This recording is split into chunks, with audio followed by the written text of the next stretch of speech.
This story, as I said, something happened within these past couple of days. I needed time to kind of. I still can't wrap my head around exactly what went down, but it does have to do. I will preface it. I will give you a little bit of context. Um, so it does have to do with TikTok. Not really the platform itself, but TikTok has many things. So usually TikTok is like short. Um, how would you even say it? Like short content, basically, like short attention span. I don't know how to even label it. It's brain rot, basically. It's like YouTube Shorts, but like 1,000 times worse. But yeah, usually you see people doing trends. You see just videos that burn your brain cells. But TikTok also has um something called TikTok Live, which is integrated to the app. So what happened with TikTok Live, but if you use the platform, it is kind of inevitable to not see one and only see the other because TikTok made it. I don't know. I'll get into it. Anyways, if you didn't know, if you've been living under a rock, because I mean, everyone and their grandsons know what TikTok is.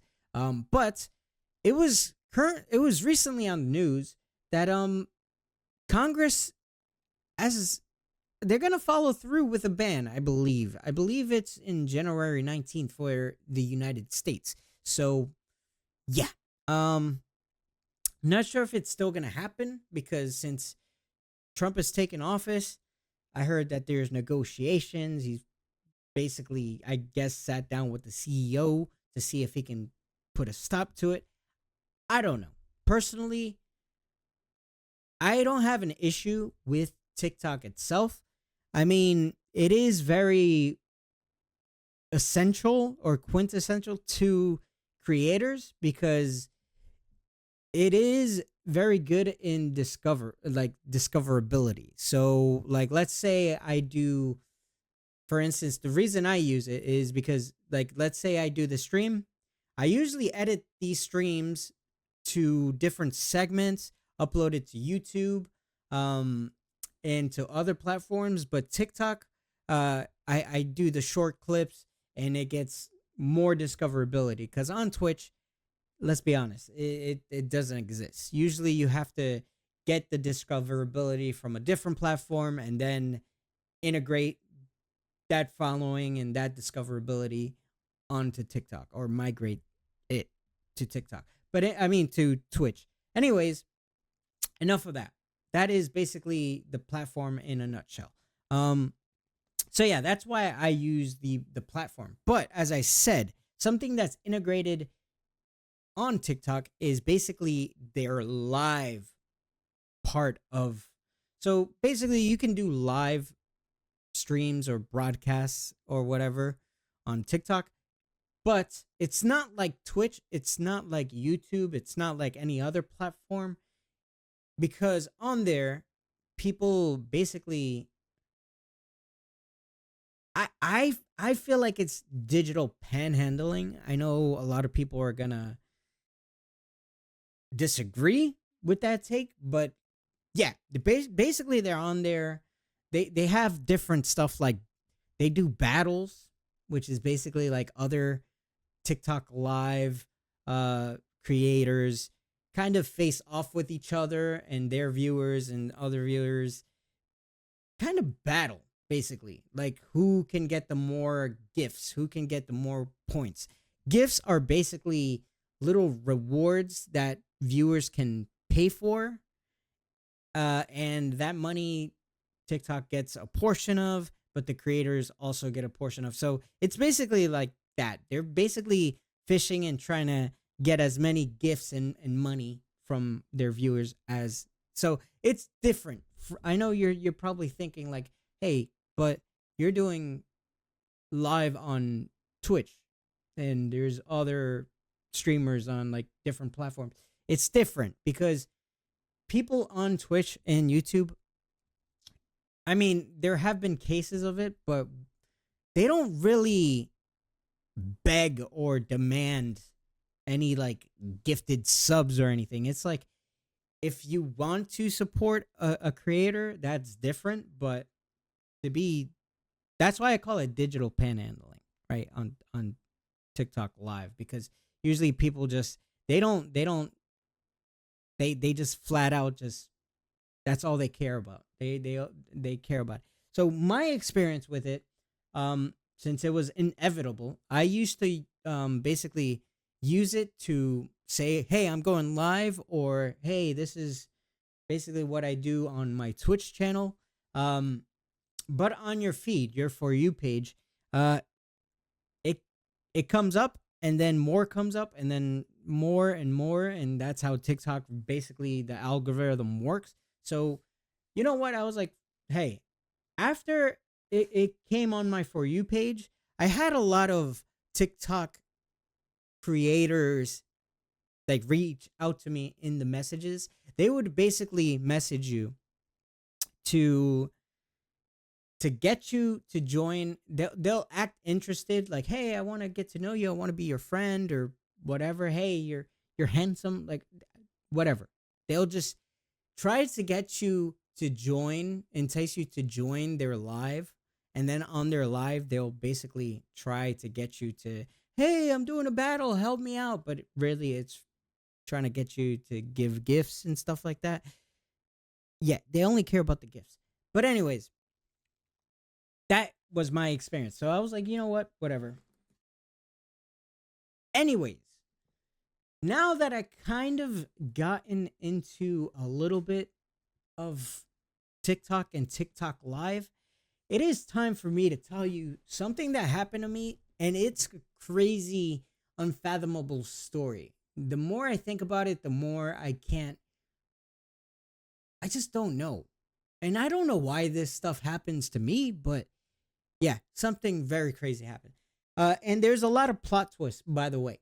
So, a lot of times, especially, I don't know how I landed on like TikTok. First of all, I don't know how I landed on TikTok Live, but then I don't know how I landed on like TikTok Live in Asia, in China. And like, because there's like individual, I'm not saying that everyone on TikTok Live is a digital panhandler or like this, but there's like individuals, right? But then there's studios, full blown productions where there's a group of people doing lives, and basically like it's weird. It is actually weird because like they have a full-fledged live show where basically it's, let's say it's a group of 5 people, right? One of them would reach out to you and basically get you to think that you're friends or they care about you, or hey, join my live, let's have fun, whatever, you can help me out. They do stuff besides battles. There's stuff like punishments. That's right. They do punishments on live, and just to get you to try to support them. So if you give them a gift, they don't get punished.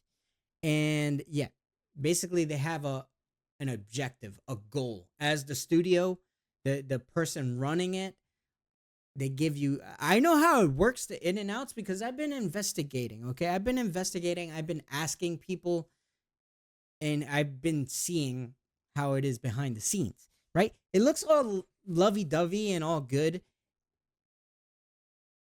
in front of the camera, but behind the cameras it's actually, to me, very predatory and just not good. It's not good, first of all, because they prey on vulnerable men, not only men, but vulnerable lonely people, right? people that don't have money, people that have money, they don't care. Okay, they just want your money. Um, but yeah, they use different methods and tactics to try to do that. Um, but yeah, I don't know how it went from TikToks, random TikToks, to me promoting my Twitch, to TikTok Live, to individual streamer broadcasters, to actual full blown studios. And yeah, I came across this one page, right? I'm not gonna say any names or anything, uh, just to conceal the identity of some people. But yeah, I came across this. Someone reached out to me. They seen, I think I posted going live because that's usually what I do on my stories, going live, or they seen like a picture of me. I take a picture like before I hit the record, but the stream button. I guess they seen that and they acted interested. They're like, "Oh my god, you're handsome. I want to get to know you. I want to be your friend." Uh, Whatever. And then they talk to you, ask you questions, and then they're like, "Oh, sometimes they ask you like, "Oh, do you have like another social media?" So, yeah, this person I was like, "You know what? Fine. Whatever. I'm sure. I'll get to know you. You can get to know me whatever. I don't know. I don't usually I shut them down. I'm like, I don't think I'm handsome. Like I'm not interesting, like whatever." But anyways, gave them a social media. They were like, "Ooh." After a couple days, they were like, "Ooh, you should see the live." And I'm like, I hate live. Like I tell them why, but I was like, sure, I'll check it out, whatever. Mostly the interactions and conversations uh were outside of TikTok, not really in TikTok. I would join the live just so that they don't, get angrier, or I don't know, not really angry, but upset. I would join. I would watch, or I'll leave like a device playing in the background, and I'll do something else or edit a video. But anyways, me and this person talked outside. Actually, we talked on I believe it was WhatsApp, right? Um, Usually the people on live as well. Um, it's either you're talking to them or you're talking to their agent. But yeah, this person made it seem like I was talking to them, right? And when I would join the live, it seemed like I was talking to them because they would acknowledge me. They would say, "Hey, hey, Ronnie," whatever. So I was like, "All right, cool, whatever."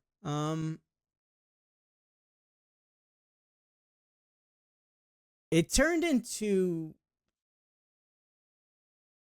really being desperate and asking, like, they were kind of revealing, as I said, the intricacies behind the scenes that was very concerning to me, and why I think TikTok Live, like one of the reasons I think TikTok Live, especially for those types of production, like the studios, is very bad and toxic, is, as I said, there's usually a boss that oversees the whole thing.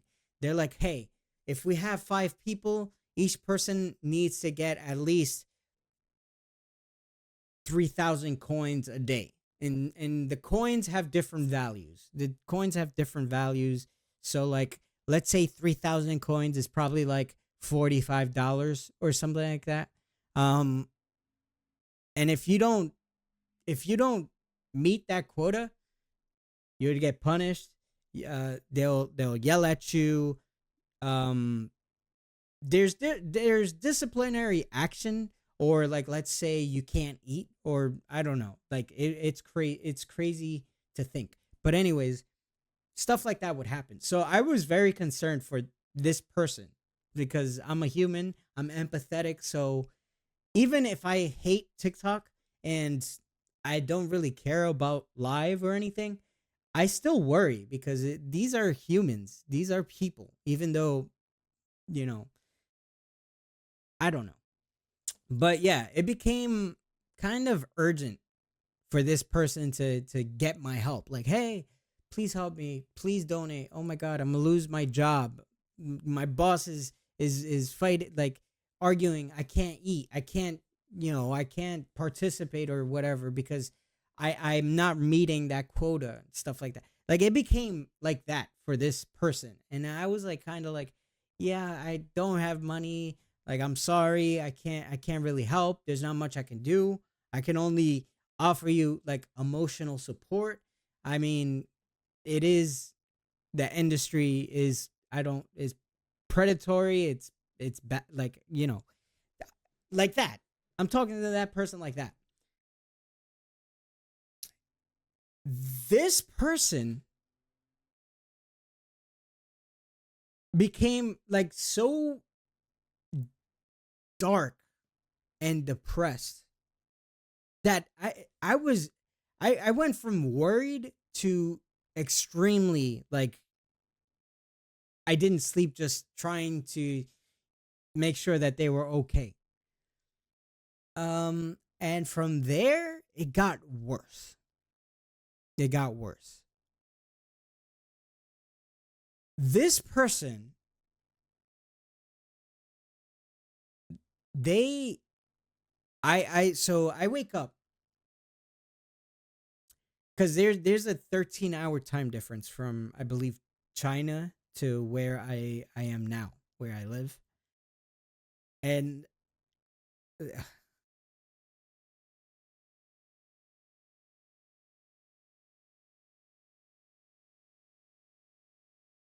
it's, as I say, I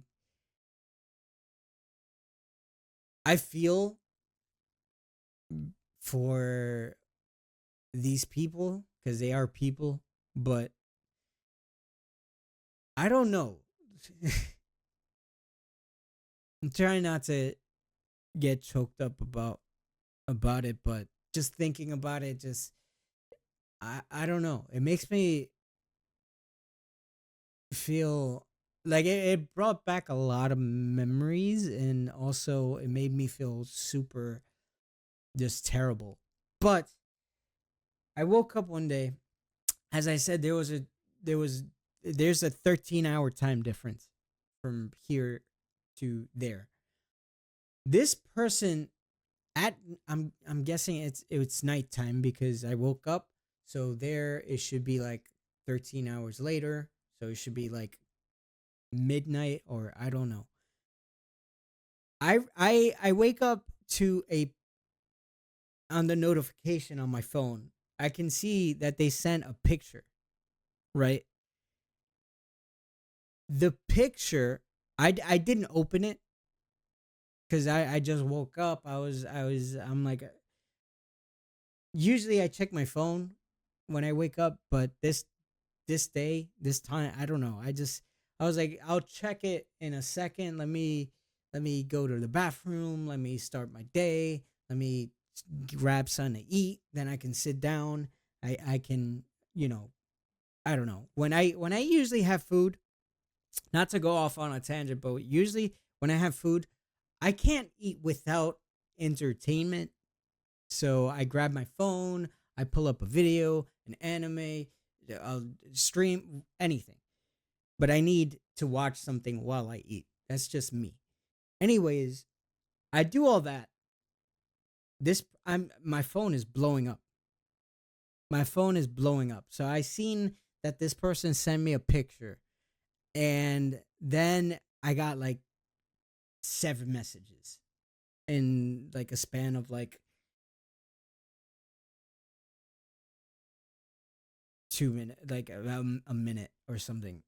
Um, so when I finally sit down to see the image that this person sent me, and then pick out something to watch, and then I eat whatever. this the photo, I'm not gonna show it because it's graphic. It's probably to. It's definitely TOS. Um, it was a picture of a bathroom floor, like a tile floor,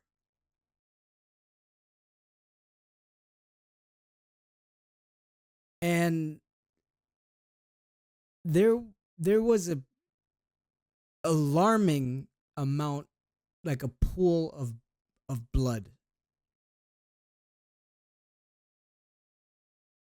and you can see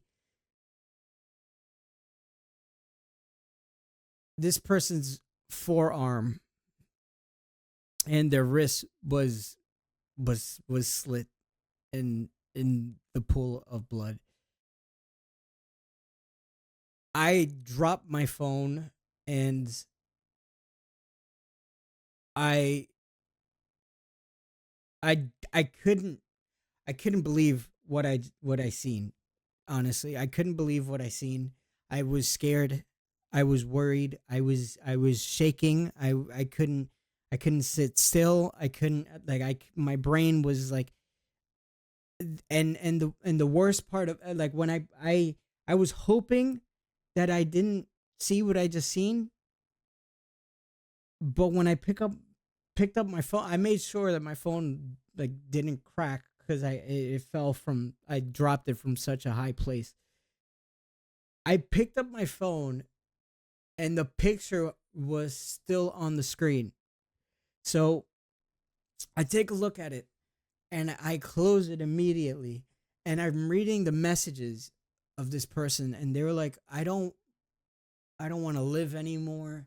I like, they were just, it was dark, dark messages. So I sent so many pictures, like, in a row, to push up that picture so I don't have to really see it anymore. But I was like, I was blowing up their phone now. I sent like 30, like, I've never typed that quick. I never typed that quick. And I was like, are you okay? Hello? Hey, yo. The worst part of it all was that I was panicking because I didn't hear back from this person. I didn't know if they were okay. I didn't have anyone else's contact. I don't know who to reach out to. I didn't know. I don't know. And it, for 2 hours, I didn't hear back. I didn't know. Like, the person wasn't even online anymore, and I thought the worst. I thought the worst, and I felt bad because I couldn't do nothing about it.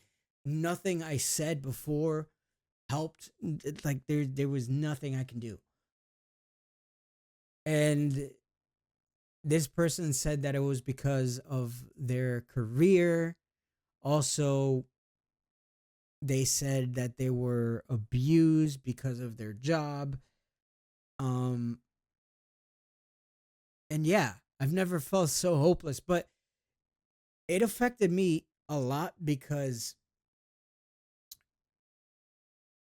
like, in my last relationship, it was so toxic and so bad that I let myself get depressed. And one of the ways I got so low that, honestly, I I would, you know, my forearm. Now, I mean, it's faded, so I mean, you can, if you really focus on there, you can kind of see, but it's not really noticeable. But I just got flashbacks from that time, that point, and it was one of the lowest points of my life. So I was traumatized about it. Um, Luckily, though, this person did respond after like 2 or 3 hours. Um, and assured me that they were okay. They said that their mom found them in the bathroom. They were there for a while. I was worried sick. I didn't sleep. I haven't really slept very well because I would get flashbacks about it. Um, but that isn't all.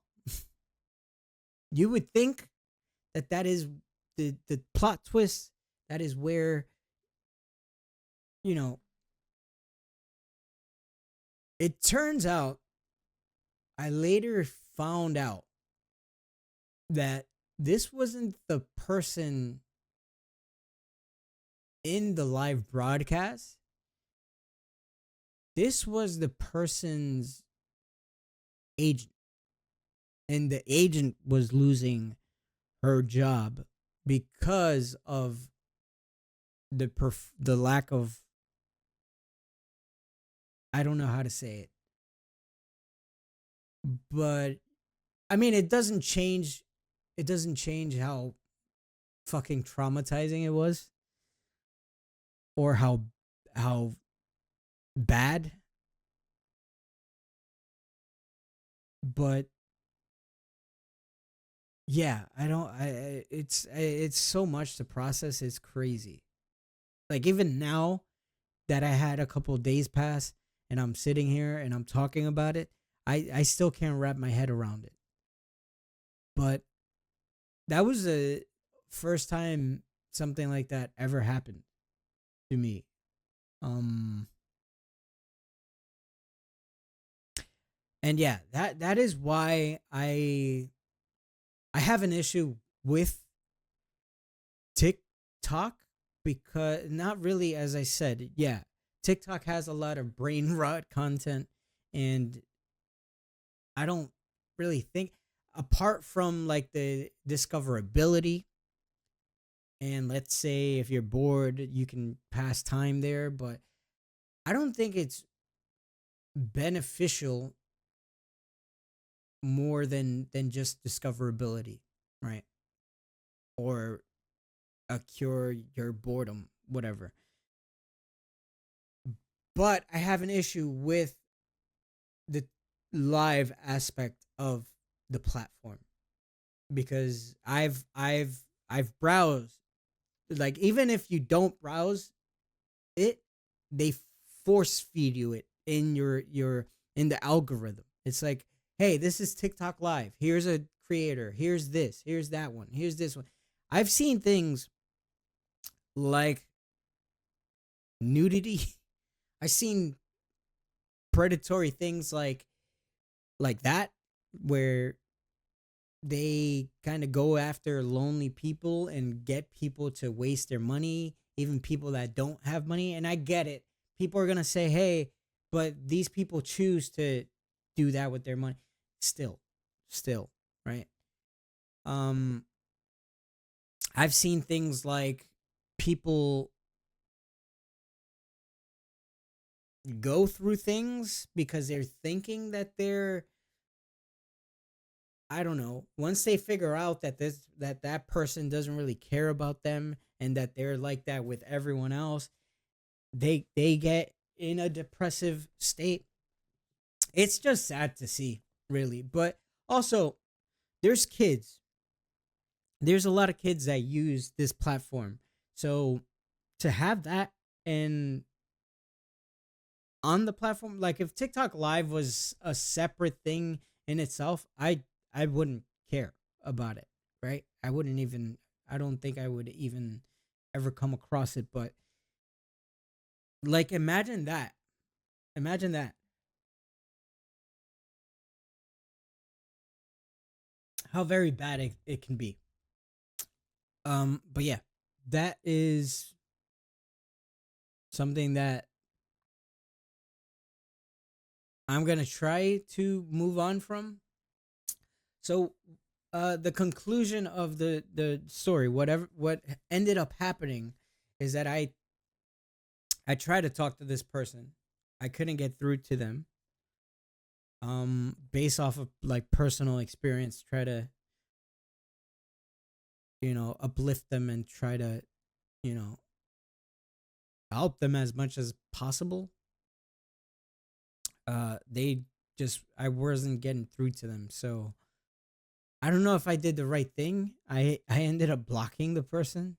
Um I hope they're okay. But after figuring out that it wasn't who they said they were and it was the agent, even though they did what they did and it was still as traumatizing, I yeah, I don't know. I just blocked the person. Um but I haven't been able to forget what happened. So, yeah, I took a couple days to kind of try to process it and put it behind me, but I I couldn't and I can't. So, I don't know. But yeah, that is that. As I said, they are talking about banning TikTok in the United States next month. So I'm not sure if that's actually going to happen or what, but I honestly, personally, I would think that,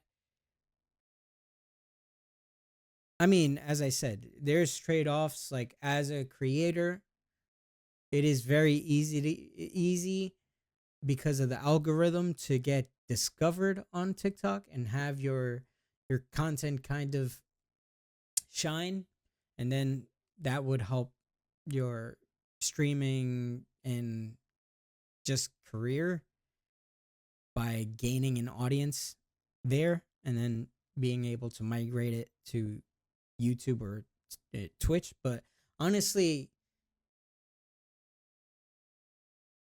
it would be very beneficial to have it banned personally from my experience on there and what I've seen.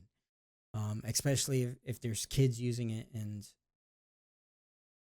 yeah, I don't know. But yeah, I'm gonna move on from it. Also, I do want to say though, if you're ever feeling down, depressed, like you want to hurt yourself or suicidal, please reach out to someone, either your family, a friend. There's also resources. So help is available. That is what I want you to know. Uh, Let me move my camera this way. Help is available, so you can reach out to the hotline. They're available 24/7.